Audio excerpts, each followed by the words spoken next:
Welcome back to our channel Info 366. இன்னைக்கு என்ன இன்ஃபர்மேஷனோட நான் உங்களை வந்து சந்திக்கிறேன் அப்படின்னா, சிம்பிளிசிட்டி அப்படிங்கிறது சும்மா ஒரு போட்டோக்கு போஸ்ட் கொடுத்துட்டு நானும் ரொம்ப சிம்பிளா இருக்கேன், நானும் ஒரு எளிய தலைவர் அப்படின்னு சொல்றது இல்ல. தன்னோட வாழ்நாள் முழுக்க அந்த மாதிரி வாழணும். அப்படி வாழ்ந்து மறைஞ்ச தோழர் நல்லகண்ணு ஐயா அவர்கள், அவரு நமக்காக என்ன செஞ்சாரு, திருப்பி நாம அவருக்கு என்ன செஞ்சோம், இத பத்தி எல்லாம் நீங்க முழுசா தெரிஞ்சுக்கணும்னா இந்த வீடியோவை ஸ்கிப் பண்ணாம ஃபுல்லா பாருங்க.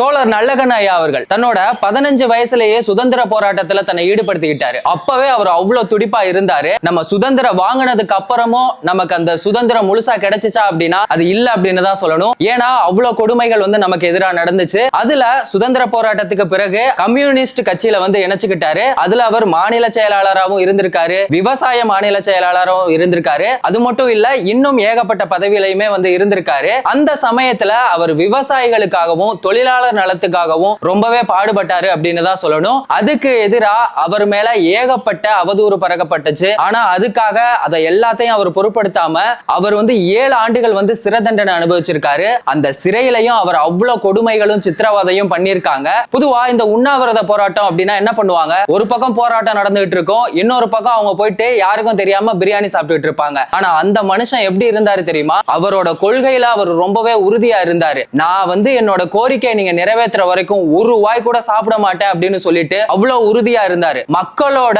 உரிமை தான் எனக்கு முக்கியமே தவிர என்னோட உயிர் இல்ல அப்படின்னு சொன்னாரு. இப்படி ஒரு தலைவரை நம்மளோட வாழ்க்கையில இதுவரைக்கும் பார்த்திருப்போமா இல்லையான்னு கூட தெரியல. அதனாலதான் நாம இப்படி ஒரு தலைவரை பத்தி இன்னைக்கு நாம பேசிட்டு இருக்கோம். அது மட்டும் இல்லாம அசுரன் படம் நீங்க எல்லாருமே பார்த்திருப்பீங்க. 1950களில் எந்த மாதிரி இருந்துச்சு அப்படின்னா, ஒருத்தவன் தான் உயர்ந்தவன், அவனுக்கு கீழே தான் எல்லாருமே இருக்கணும் அப்படிங்கிற ஒரு சூழ்நிலை இருந்துச்சு. அவங்க வந்து அவங்க முன்னாடி செருப்பு போடக்கூடாது, அவங்க தலையில துண்டு கட்டக்கூடாது, சட்டை போடக்கூடாது, இந்த மாதிரி எல்லாம் வந்துட்டு பயங்கரமான கொடுமைகளும் அடிமைத்தனமும் இருந்துச்சு. இது எல்லாமே மாறணும் அப்படிங்கிறதுக்காக அதுக்கு எதிராக அவர் வந்து போராட்டம் நடத்தினாரு. மக்களுக்காக ஒரு தலைவர் வந்து ஆட்சியில இருந்துட்டே ஒண்ணுமே பண்றது இல்ல.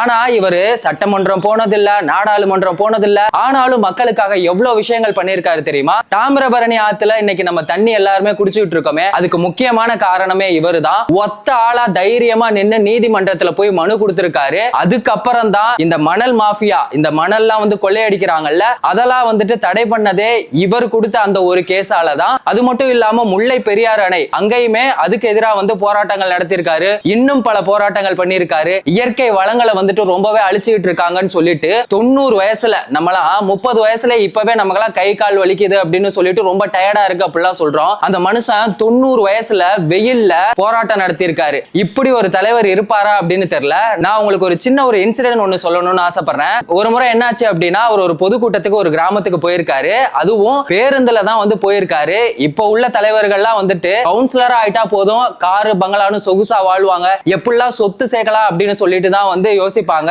ஆனா அவர் பெருசா நினைச்ச சொத்து எது தெரியுமா, மக்கள் மட்டும்தான், மக்களோட உரிமை மட்டும்தான். அந்த மாதிரி அவர் பொதுக்கூட்டத்துக்கு போகும்போது என்னாச்சு அப்படின்னா, அவர் கையில வந்துட்டு பண கவர் ஒண்ணு வந்து கொடுத்திருக்காங்க.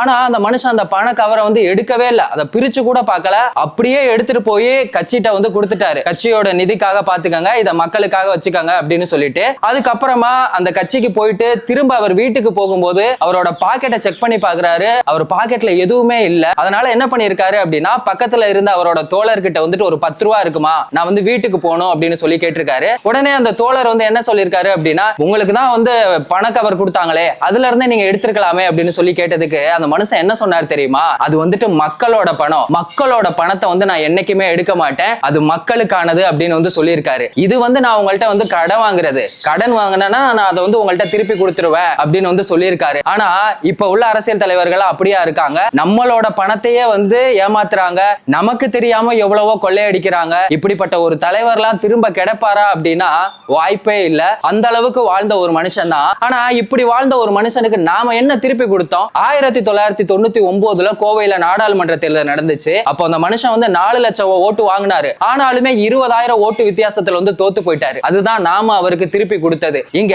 நல்லவங்க யாருமே வந்துட்டு ஜெயிக்கவும் முடியாது, ஜெயிக்கவும் விட மாட்டாங்க. அன்னைக்கே அவர் தோத்து போனதுக்கு மெயினான காரணம் என்ன அப்படின்னா, அவர்கிட்ட வந்து பணபலம் கிடையாது. அது மட்டும் இல்லாம அவருக்கு இந்த பப்ளிசிட்டி எல்லாம் பிடிக்காது. இப்பதான் வந்துட்டு எதுவுமே பண்ணாட்டியும் விளம்பரமா பண்ணி நாங்க இப்படி பண்ணிட்டோம் அப்படி பண்ணிட்டோம்னு சொல்லி புகழ்ந்துட்டு இருக்காங்களே, அந்த மாதிரி அந்த பப்ளிசிட்டி அவர் எதுவுமே பண்ணல. அவருக்கு அந்த அரசியல் சதியும் சாதியும் என்ன நடக்குது அப்படின்னே தெரியல. அந்த மனுஷன் வந்து ரொம்ப நல்லவரா இருந்திருக்காரு. இங்க நல்லவங்க வந்துட்டு அரசியலுக்கு வர்றது வந்து ஏன் கஷ்டமா இருக்கு அப்படின்னா அவங்க வர்றதுக்கே வந்து பயப்படுறாங்க.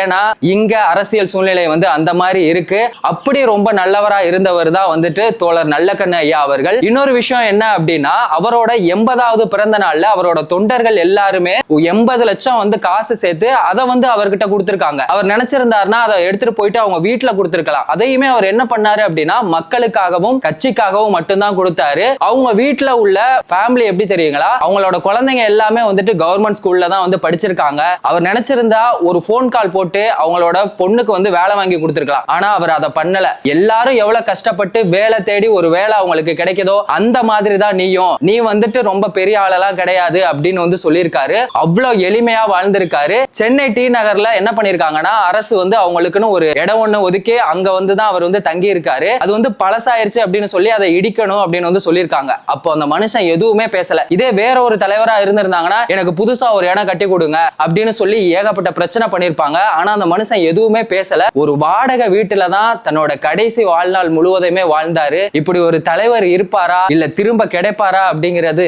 சாத்தியமே இல்லை அப்படின்னு தான் சொல்லணும். ஆனா இதெல்லாம் கேட்கும் போது நமக்கு தோணலாம், யாரா அவரு இப்படி முட்டாள்தனமா வாழ்ந்திருக்காரு, இப்படிலாம் யாராலையாவது வாழ முடியுமா, பொழைக்க தெரியாத மனுஷன் அப்படின்னு எல்லாம் நீங்க வந்து நினைக்கலாம். ஆனா இப்படி ஒரு வாழ்க்கையை வந்து சத்தியமா இதுக்கப்புறம் யாராலையுமே வாழ முடியாது. அப்படி வாழ்ந்து மறைஞ்சிட்டு போன மனுஷன் தான் தோழர் நல்லக்கண்ணு ஐயா அவர்கள். அவரை பத்தி நீங்க என்ன நினைக்கிறீங்க அப்படிங்கிறத தெரிஞ்சுக்கிறதுக்கு முன்னாடி அவரோட லைஃப்ல இருந்து நாம தெரிஞ்சுக்க வேண்டிய ஒரு விஷயம் என்ன அப்படின்னா, லைஃப்ல பெருசா ஜெயிக்கிறது அப்படிங்கிறது ஒரு ரகம், இன்னொரு ரகம் என்ன தெரியுங்களா, இவன் ஏன்டா தோத்து போனா அப்படின்னு சொல்லி எல்லாரும் ஃபீல் பண்ற அளவுக்காவது நம்ம தோல்வி இருக்கணும். அந்த மாதிரி தான் நம்மளோட வாழ்க்கையும் இருக்கணும். சோ தோழர் நல்லக்கண்ணு ஐயா அவர்களை பத்தி நீங்க என்ன நினைக்கிறீங்க அப்படிங்கிறத மறக்காம கமெண்ட் செக்ஷன்ல சொல்லுங்க. எந்த ஒரு வீடியோவா இருந்தாலும் அது 5 நிமிஷத்துல தெரிஞ்சுக்கணும் அப்படின்னா நம்ம சேனலை மறக்காம சப்ஸ்கிரைப் பண்ணுங்க. உங்க ஃப்ரெண்ட்ஸுக்கும் ஷேர் பண்ணி சப்போர்ட் பண்ணுங்க. வேறொரு வீடியோல வேறொரு இன்ஃபர்மேஷன்ல நம்ம திரும்பவும் சந்திக்கலாம்.